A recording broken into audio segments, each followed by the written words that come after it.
He asks for your phone, and the tricks begin. It starts so casually, you almost miss it. "Mind if I take a quick look at your phone?" Said light, said friendly, said like it's nothing. But in the next 30 seconds, an officer is going to run a short series of moves on you, and every one of them is built to get the same result. Your phone, unlocked, in their hands, with your consent, before you've had a second to think about it. Not because they necessarily have the legal right to it, often because they don't yet, and they're hoping you'll hand it to them anyway.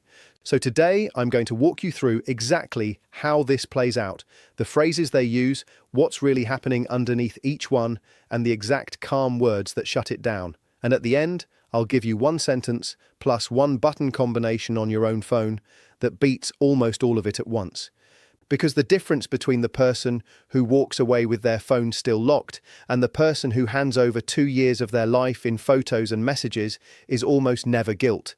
It's knowing what's actually being asked of them. And before anyone assumes this is me throwing my old colleagues under the bus, it isn't. My name is Dylan Carter. I spent over 20 years as a police officer here in the US before I retired, and I want to be straight with you. These are real moves. I've used some of them myself. They're taught, and they work specifically because most people don't know their phone has more legal protection than almost anything else they own. This isn't a knock on the badge. It's the same reason a good locksmith will show you exactly how a bad guy picks a lock. Knowing this doesn't make you difficult. It makes you the person who doesn't hand over their whole life because they got nervous at a car window. I watched it happen more times than I can count. Decent, ordinary people signing away their privacy in the first 30 seconds of a stop before any lawyer was anywhere near the conversation. Not because they were guilty, but because they were polite, they were nervous, and they unlocked the phone. This isn't legal advice, and the exact rules shift depending on your state and even which federal circuit you're in.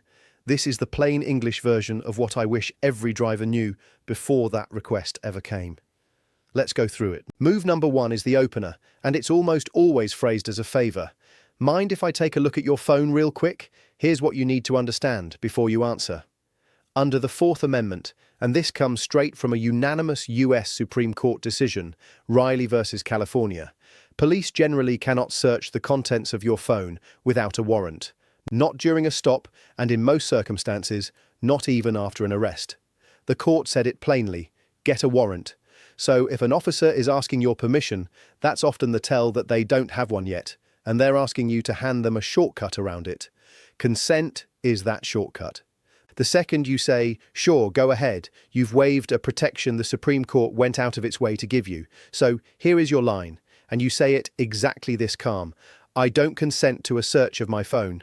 That's the whole thing. You haven't been rude. You haven't admitted anything. You've simply declined to hand over the one thing the Constitution already protects for you. Move number 2 sounds almost administrative. Just put your passcode in for me. It'll only take a second. Understand what's being asked.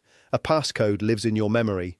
To give it up, you have to think, recall, and produce it. And courts across the country, without much disagreement, treat that as testimony. It's protected by the Fifth Amendment's privilege against self-incrimination, the same right that lets you refuse to answer questions. Multiple courts, going back years, have held the same way. Virginia, Minnesota, and others.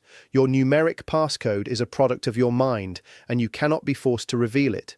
So your answer here can be simple and firm. I'm not going to provide my passcode. You're not obstructing anything. You're exercising the exact same right that lets you stay silent in an interrogation room. Move number 3 is where it gets genuinely messy, because this is where the law itself hasn't caught up yet. Instead of asking for your code, the officer simply lifts the phone toward your face or reaches for your thumb. No question asked, because here's the uncomfortable truth. Courts are split right down the middle on whether that's even allowed. The Ninth Circuit ruled in 2024, in a case called United States versus Payne, that compelling your fingerprint or your face to unlock a phone isn't testimony at all. It's just a physical act, like fingerprinting at booking, so the Fifth Amendment doesn't apply. But in 2025, the DC Circuit looked at almost the same situation in United States versus Brown and ruled the opposite way, that being compelled to unlock your phone this way can absolutely be testimonial because it reveals that you control the device and know how to open it. 2 federal appeals courts, 2 opposite answers. There is no single national rule right now, and it may take the Supreme Court to eventually settle it, which means the safest move isn't a sentence at all. It's something you do before you're ever pulled over. On an iPhone, press and hold the side button and either volume button for about 2 seconds. That brings up the emergency SOS screen, and it quietly disables Face ID or Touch ID until you re-enter your passcode. On most Android phones, holding the power button gives you a lockdown option that does the same thing. Do that the moment lights come on behind you, and the whole face or thumb question becomes moot because there's nothing left to unlock but a passcode, and a passcode you cannot be forced to give. Move number 4 is the one people misunderstand the most. We're going to hold onto the phone while we sort this out. Now, here's the nuance, and it matters. Police generally can seize your phone, meaning take physical possession of it if they have a lawful reason, like an arrest. Riley versus California didn't say they can never touch your phone. It said seizing it and searching what's inside it are two completely different things. They can hold it, unopened, while they go get a warrant to look inside. So if this happens, you don't need to fight over the phone itself. What you say is, "You can hold the phone, but I don't consent to it being searched, and I want a lawyer before anyone looks through it." That sentence costs you nothing. If they have grounds for a warrant, they'll get one anyway. If they don't, you've made sure nothing gets looked at without one. Move number 5 is quieter, and it's the one almost nobody notices happening.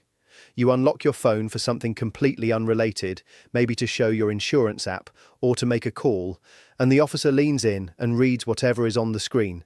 Text previews, a notification, whatever's visible. Generally, what's in plain view on an unlocked screen you've chosen to show can be looked at. That's not the same as a search of the whole device. So, the fix here isn't a clever sentence, it's a habit. Turn off message previews on your lock screen before you ever hand your phone over for anything, and if you do need to unlock it for a legitimate reason, hand it over already on the one screen they need to see, nothing more. Move number 6 is the pressure play, and it's designed to make refusing feel like the losing move.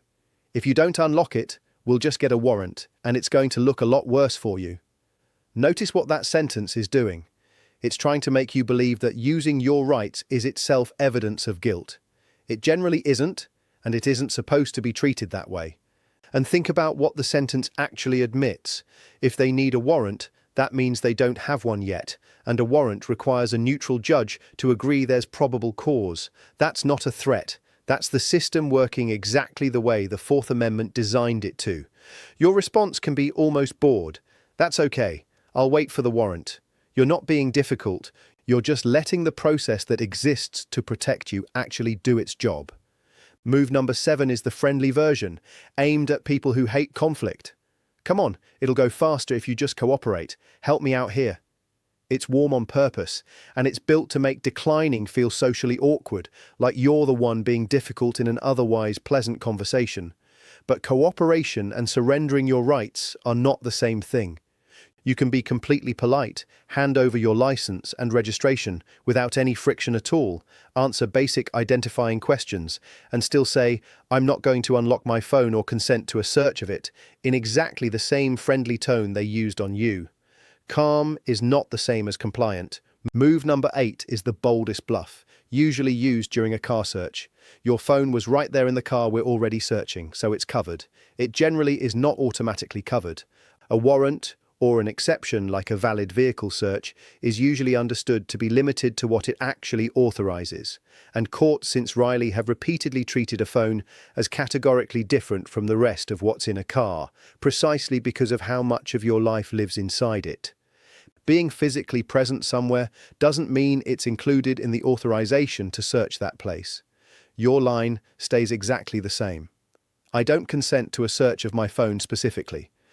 Now, before the one sentence that ties all of this together, I want to name the belief that makes every single one of these moves work, because it's the real trap sitting underneath all of them. It's the thought, I've got nothing to hide, so what's the harm in just unlocking it? I understand exactly where that comes from. But that belief is the first move working on you before an officer has said a single word to you, because a modern phone isn't a pocket. It's your messages, your photos, your location history, your search history, your entire relationship map going back years. The Supreme Court itself, in Riley, said a phone reveals far more than almost any physical search ever could, which is exactly why it built in extra protection for it. Cooperating and giving that up are two completely different things, and you're allowed to do the first without doing the second. Here's the whole thing distilled into one dividing line, and if you keep just this, you keep everything we've covered. Generally, you must, when lawfully required, provide your name and produce your license, registration and insurance. That's the must list roughly, and rules do vary a little by state, so it's worth knowing your own state's specifics. Everything else, unlocking your phone, typing your passcode, letting them scroll through your photos, explaining a text message, is the never have to list. Hand over the first list without friction. Decline the second list without apology. So here's the sentence, and I want you to know it the way you know your own number. If a car ever pulls behind you with lights on, here's the 2-second move first. Press and hold your side button and volume button, or your power button, to lock out Face ID or your fingerprint before the window even comes down. Then, if your phone comes up at all, here's the sentence. I don't consent to a search of my phone, and I'm not going to unlock it. Am I free to go? Look at what it does. I don't consent to a search of my phone closes the consent shortcut before it opens. I'm not going to unlock it covers both the passcode and, since you've already disabled it, the face or thumb question too.